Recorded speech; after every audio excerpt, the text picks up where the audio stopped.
Nicholas is a man of focus. Commitment. Boss, what do we do? Oh, crap. And sheer fucking will. Boss, are we pussies? We got 4 niggas with guns. How we running from a nigga with a sword? Hey, are you listening? Oh, God. He once pushed over a car with his fucking feet.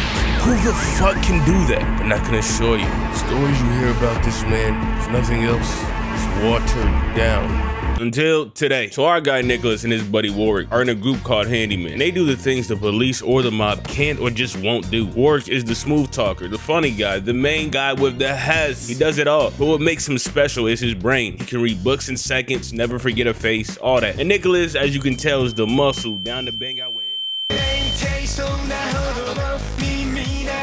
So the Handymen have been asked to protect the local doctor Theo from these group of thugs, trying to kidnap his little assistant. And we all know the signs of a dangerous nigga: a cracked iPhone 6, a chain from the gold shop, and a black Hanes tee. But if you see somebody with a bike chain around his neck, call the cops. And just as I expected, this nigga is a crash out. Cause once he found out that little play he set up to kidnap the girl didn't work, he grabs one of his men by the face and smashes his head in the wall.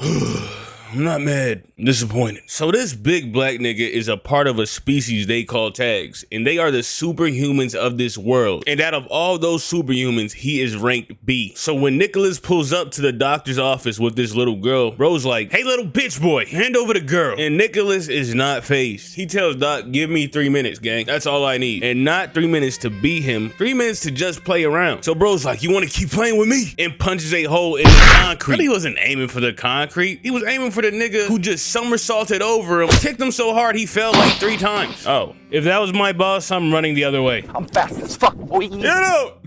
I was just warming up. Are you crying? No! So there's only one thing you can do once you get embarrassed in front of your guys. Pull out a pole from the ground. And while bro is running at him, his boys try to quickly snatch the girl up. But this doctor must have been some former assassin brotherhood member, cause bro does an assassination with drugs. The fuck he think he is, Ezio? So bro finally lands an attack on Nicholas. And this is the face you make when you swing on a nigga with all your strength and all it does is 1 HP. Nah, man, I gotta be dreaming, man. And if you're a villain and they start running gags in the middle of your big fight, hang it up, bro. So bro rips another pole out the ground. But that magic trick ain't cool the second time. And Nicholas cuts it in half.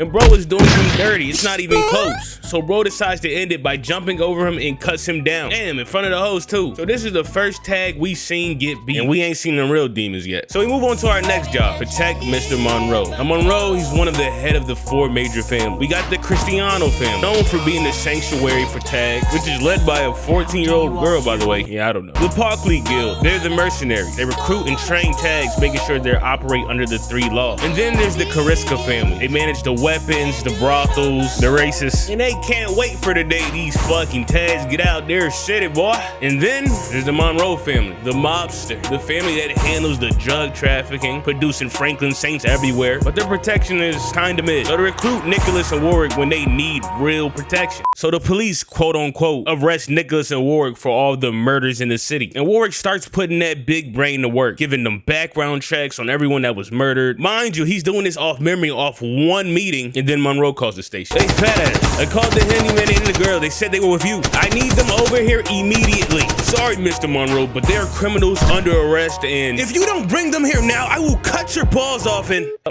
you're free to go. So Monroe's in a little gang war, and his guys completely wiped them out. And you know what they say? A happy boss is a happy life. So Monroe's like, "Good job, Delico. You really deserve a raise." Oh, crap. Just act dead. Just act dead. Just act dead. So as they're trying to figure out what to do with the bodies, this kid comes out the back alley like, "Side bow." Side bow. Kid, what does side bow mean? And Delico's like, "Bro, get back. He's with the ops. Shut your bitch ass up." And bro gets his head completely chopped off. Then little bro starts getting active, cutting an M16 in half. How do you even prepare for something like that? So bro's like, "Man, they got this weak ass nigga protecting Monroe. Boring." Then just flees the scene. So Monroe's right-hand man can't go out like that and goes after him. "Hey, there's a Japanese child with locks. Don't let him near the boss." Japanese kid with locks? What does that even look like? Yeah, I didn't know our hair could get like that either. Don't worry about it. So finally, after taking their sweet time, Nicholas and Warwick are finally making their way there. And hopefully, they show up in time because Monroe does the one thing you shouldn't do. So our guy Doug's like, nigga, you fucked up my jacket. And I really like this jacket. Then bro jumps down and starts fucking they shit up. And then we go over to the guys that hired him and they're like, man, this is going surprisingly too well. Yeah, what could possibly go wrong? Hey buddy, just gonna ask you a couple of questions. Question 1, name 5 OG Guardians of the Globe members. Oh!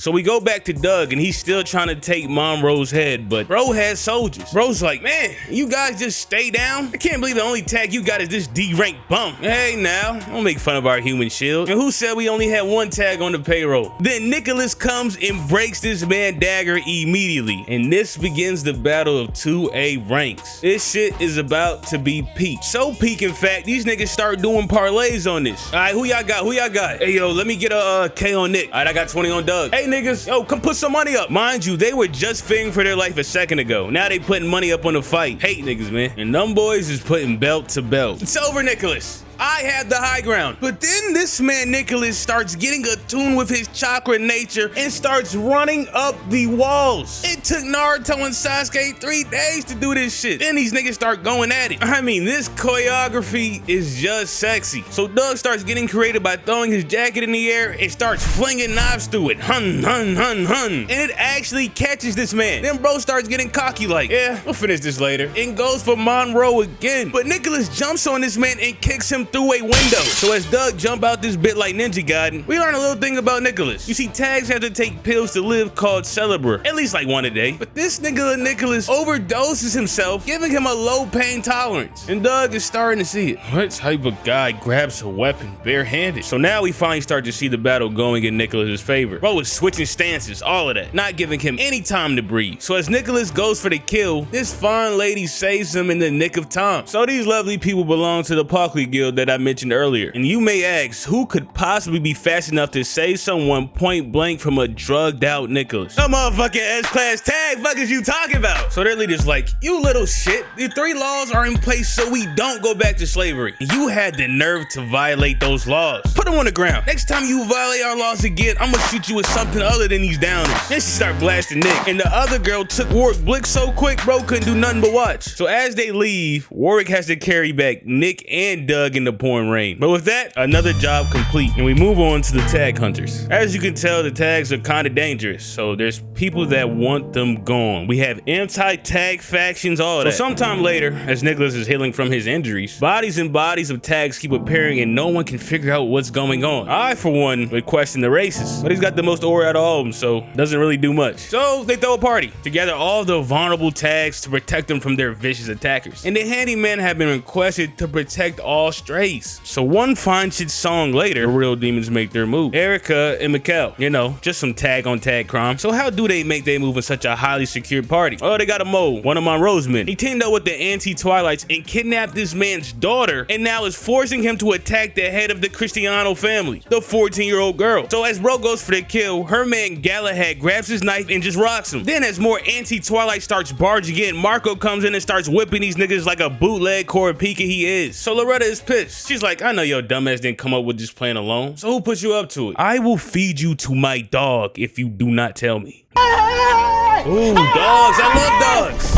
Damn, what a terrible way to go out. And this little nigga looks annoying to fight. So as bro finally lands a hit, this little nigga catches this grown man's fist. And just as he's about to go for the kill, Kurapika grabs him and spins him the fuck out of here. Oh my God, that was awesome. Can we do it again? So as they're fighting him, they eventually catch him slipping. And just as they're about to knock him out with downers, Erica pulls up. And now this shit ain't fair. So she frees little bro and he kicks this man through brick. Then Erica tries to cut Marco, but only gets his necklace. So the little nigga like, this ain't a tag, smell like a regular nigga. But this nigga Marco, with his last breath, makes one final attempt for him to drop the necklace. And boy, he shouldn't have done that. That only made him angry. You got blood on my fit. You shouldn't have done that. Then he grabs the bottle and just as he's about to strike Marco, his boss starts using her trigger finger and putting it to work. I don't know how her little ass didn't fly back when she shot, but whatever. Because Erica jumps up and cuts her blick in half. And just as she's about to go for the kill on her, Fine Shit flies in and unloads a clip of her own. Damn, everyone got guns in this bitch. But big bazongas can only get you so far. So Erica puts a blade to her neck. But before she can do anything, Nicholas jumps through the window and the battle begins. And this is where we hear for the first time that Nick is a faker. You see, apparently Nicholas wasn't born a tag. Apparently he took the Celebra drug so much it gave him tag abilities, you know, for the cost of his life. But I mean, look, do you really want to live over 30? And look, he looks happy, so hey. So bro's in a 2v1. He's getting fucked up. And just as it looks like he's about to die, the S-rank tags run in and immediately get to work. I mean, look, Erica tries to sneak her and gets kicked in the face and stomach with ease. So now they have to escape. Mission complete, kinda. Now this is me being honest with you. This shit really ain't got no ending. This bitch ended on a cliffhanger and the studio went bankrupt. Now I could read the manga. You got me. That was a good one. That was a good one. But at least we can take a glimpse of the last bit of tags they shown. So after the recent events of the party, the anti-tag destroyers make their move. And as Doug is being escorted to send a message to Galahad, they get interrupted by Harley Quinn. And she is making Doug look like a bitch. She is chopping limbs left and right, then got the nerve to lick her lollipop and pose. So as Doug is trying to escape, bro gets sliced up without even realizing. Bro is cooked. Then we go over back to Harley and she is fucking these dudes up. Hey, for a group of mercenaries, y'all sure are some bitch ass niggas. And I am convinced there is no one that can stop her. Shawty spots a sniper trying to take aim at her, then flings her knife at him through the scope. That's one of the sickest tomahawk kills you'll ever get. It's not just her, it's all of them. And where are the S-tag niggas when you need them? No, understandable. So Harley Quinn pulls up on them and she's like, hey bitch, I've been wanting to fight you for a while. And bro comes out the cut but gets quickly dealt with. And even though all this destruction is happening, the leader's like, I got a headache, I'll deal with this later. And flexes her aura and makes all of them leave. Damn. And we will never know how cold she is because this shit went bankrupt. And to put more salt on the wound, the last shit that happens is Doug finally reaching his location and dying. And to put even more salt on the wound, we see Warwick get his ass beat and we don't know if he's dying. But that's all, ladies and gentlemen. Thank you for your time. Like, comment, sub, all that fun stuff, man. And until next time, I'm out.